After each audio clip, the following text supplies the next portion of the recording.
Right, basically the engine bay is pretty much ready for the engine.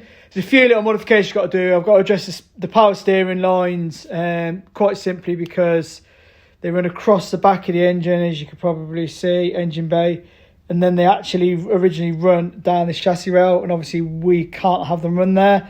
So I've got some AN fittings. I'll go through the sizes that I've used. It's cost me about £75 to basically replace 2 of those lines in stainless steel fancy AN fittings, but it means I can run one of the pipes down up over the box on this side, and then I'm going to do a more efficient run to the power steering pipe on the other side. With it being flexible, I'm going to run up across the rail and to the pump.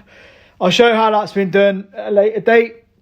But yeah, other than that, and the fact on mine I've got to replace this pipe here for a different one. It's pretty much ready just to chuck the engine straight in. So yeah, happy with that. However, the engine itself isn't ready to go in. I've got to do obviously the major service stuff for it, which is what I'm doing now. So annoyingly, I had a leak, which is a common fault on PD stuff. Basically, the cam cover gets hot, cold, it slightly warps, and it will leak kind of oil down the back. So I've got to address that, and the way I'm addressing that is probably a bit of a bodge, because the cam covers you can buy new, I think about £120. However, I've just bought a Febby or Phoebe, however you pronounce it, rocker cover gasket, and I'm just going to add an additional thin smear of some kind of RTV sealant, which will take up that tiny little gap. I mean, obviously, if it leaks, it leaks, and I'll have to address the cam cover at another point, but as you can see, it's dead easy to get off anyway, so if it does do that, it's worth me trying to bodge repair on it to see whether that'll hold it for the time being. And then, yeah, obviously, additionally to that, I've got to do a cam belt. Now, while this is off, it's always worth checking whether or not, this is a PD130, so I want to check whether it's got PD150 head bolts in, and also I want to check the camshaft to see whether it's a chocolate camshaft, i.e. as in if it's started mashing through the lifters or buckets, whatever you want to call them, down kind of underneath the lobes of the cam, and obviously see if the cam's rounded off. Now on mine, it looks in very good condition. I mean, it looks very, very good. You can get a torch kind of under and have a look. And basically what happens is when this wears down, obviously it goes misshapen, but it also takes the top usually off the top of these, starts eating its way through. Now this looks like it's had the cam done at some point, because it's in really good condition. So yeah, happy with that. Don't need to do a camshaft, which is a bonus. And then for the PD bolts themselves, the way of checking them to see what ones you've got is by the strength of them on here. Now correct me if I'm wrong, but I believe the PD130s are a 10.9 bolt, and that's basically how strong the bolt is, and the PD150 is a 12.9. so you'll see if you just clean any of the tops off. Let me see if this will zoom in slightly for you. You should see, make out on the side here that it is 12.9. so I'm happy that basically the head bolts sound, the cam cover, the camshaft's fine. It's just a case of putting the cam cover back on and then doing the cam belt.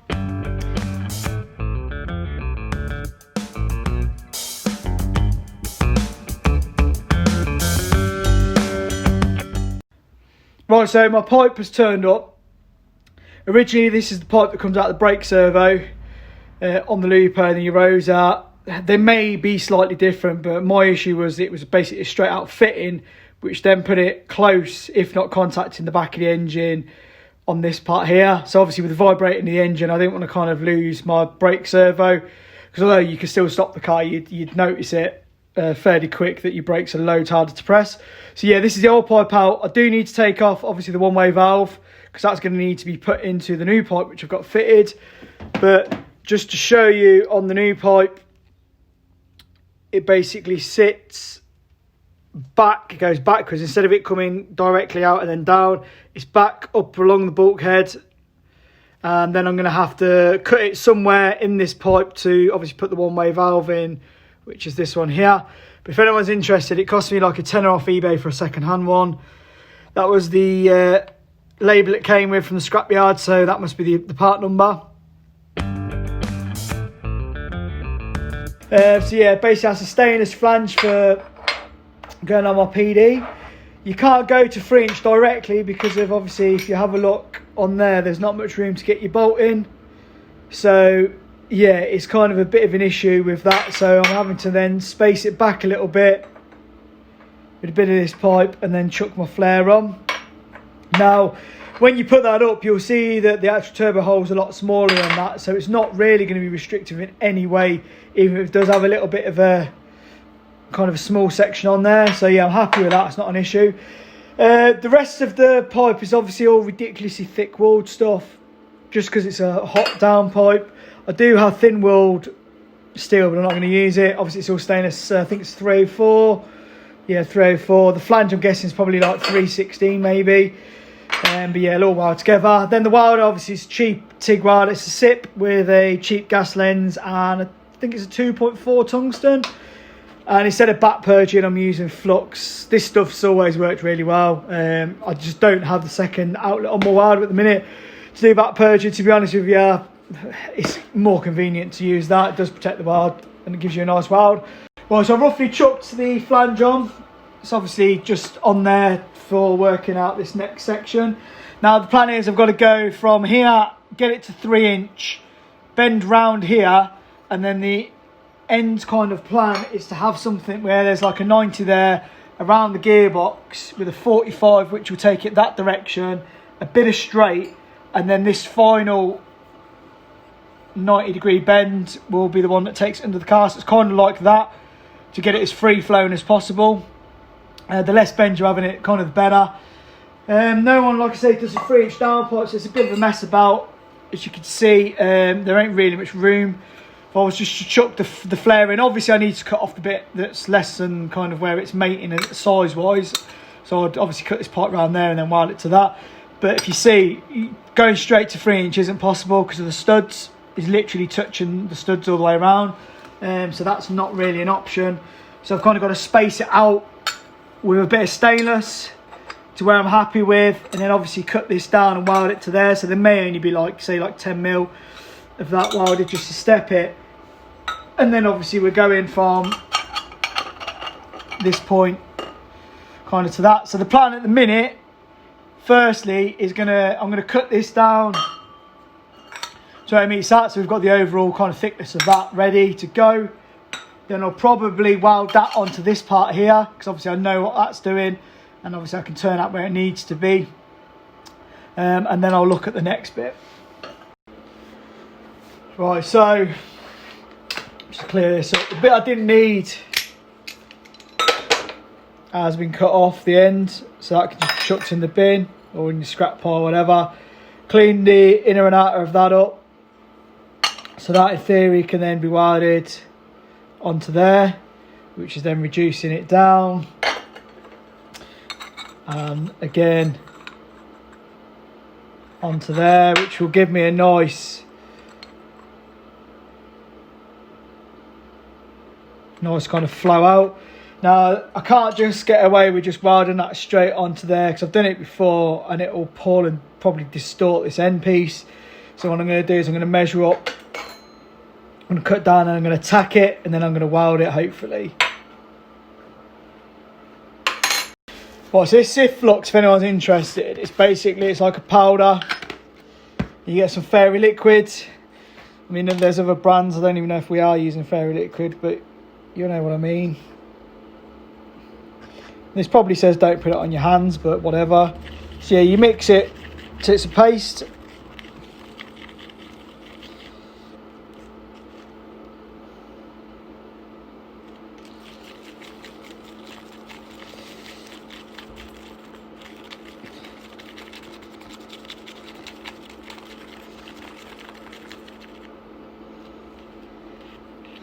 Obviously you don't want it as really gritty if you can avoid it, but yeah, basically you mix it as a paste, and then that's then applied to kind of the inside area where you're welding.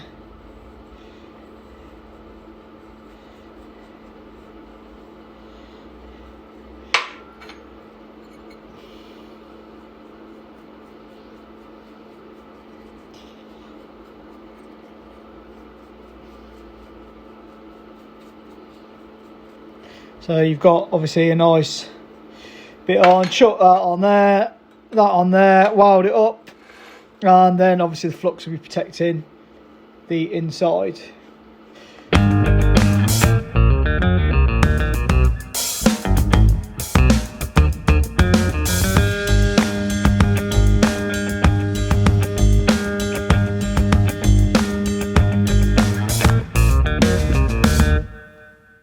Right, so we're welded. It's just a case of cleaning the inside up.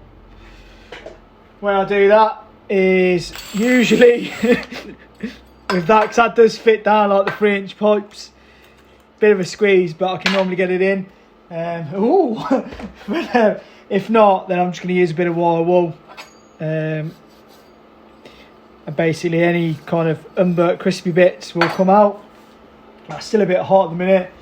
So I'm going to let it cool, I'm going to clean it out, and then I'm going to reflux, and I'm going to then weld this section onto the 90 degree.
Right, so it's welded.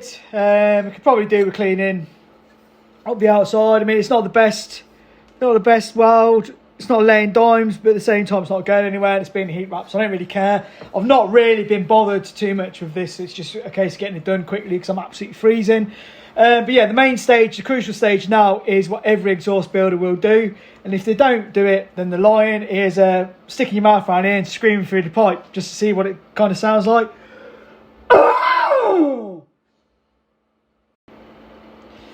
Well, now I've got to cut some off of here, and this is a quick tip for anyone wanting to cut tubular pipe perfectly. First go is to chuck a bit of paper around. This works in whatever size tube you're using, but tightly wrap some paper around it, as so.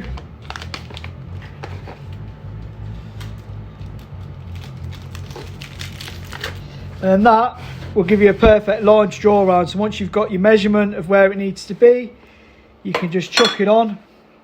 Bear with me, I'll do it now actually, to be honest. So I'm going to just do 25mm to start off with. Start like that. Just going to draw .